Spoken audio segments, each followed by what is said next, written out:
Kepala Bidang Humas Polda Bali, Kombes Pol Arya Sandi belum memastikan terkait kebenaran kabar penemuan senjata api kedua dalam kasus penembakan warga negara Australia di Bali. Sebelumnya aksi penembakan yang menyebabkan tewasnya korban Zivan Ratmanovic dan melukai Sanar Ganim ini diduga hanya menggunakan satu senjata api. Namun dalam perkembangan kabar yang berhembus ada temuan baru senjata api. Aksi penembakan itu dilakukan oleh pelaku di sebuah villa kawasan Desa Munggu, Mengwi, Badung, Bali. 3 WNA Darci Francesco Jenson, 37, Tupou Pasai Midol More, 37, dan Koskun Meflut, 23, sudah ditetapkan sebagai tersangka. Nanti kami rilis, temuan senjata, Red, nanti dirilis secara komprehensif, ujar Kabid Humas Polda Bali saat dijumpai di Denpasar, Bali, pada Kamis 17 Juli 2025.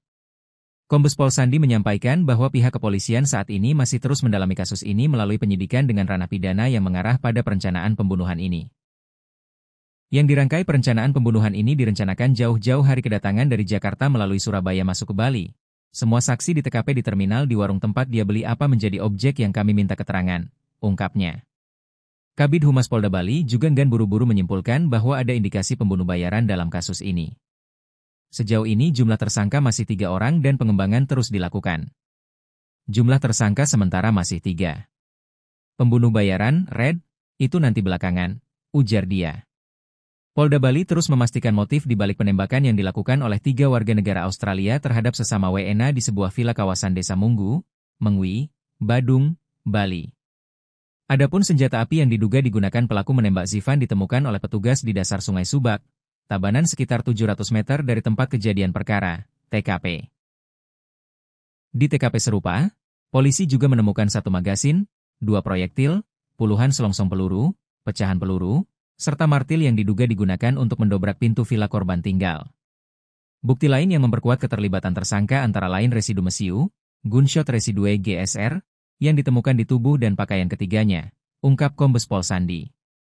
Hingga kini polisi belum mengungkap siapa aktor penembakan Zivan dari ketiga WNA yang sudah ditetapkan sebagai tersangka kendati bukti kuat seperti hasil balistik hingga CCTV sudah dikantongi.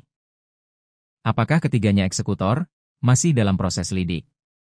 Termasuk peran dan hubungan masing-masing, semuanya akan terungkap saat berkas perkara lengkap, papar dia. Kapolda Bali Irjen Daniel Aditya Jaya dalam pernyataan sebelumnya telah menyampaikan bahwa tersangka Darcilah yang berperan sebagai otak di balik rencana pembunuhan ini.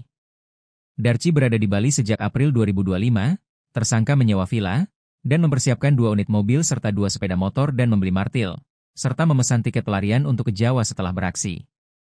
Darci juga turut membantu 2 tersangka lain kabur ke Jakarta. Hingga Darci akhirnya bisa dibekuk di Bandara Soekarno-Hatta. Sedangkan 2 tersangka lain, Tupou dan Koskun Meflut dibekuk di Kamboja atas kerjasama dengan Interpol. Polisi mengamankan 2 unit mobil yang diduga dipakai untuk upaya pelarian di 2 lokasi berbeda. Mobil Fortuner di Tabanan berisi sarung tangan dan penutup wajah, dan mobil Suzuki XL7 di Sidoarjo, Jawa Timur, berisi tiket penyeberangan dari Gilimanuk ke Ketapang. Olah TKP di Villa Casa Cantisha mengungkap puluhan selongsong dan serpihan peluru, baik di dalam kamar maupun halaman villa.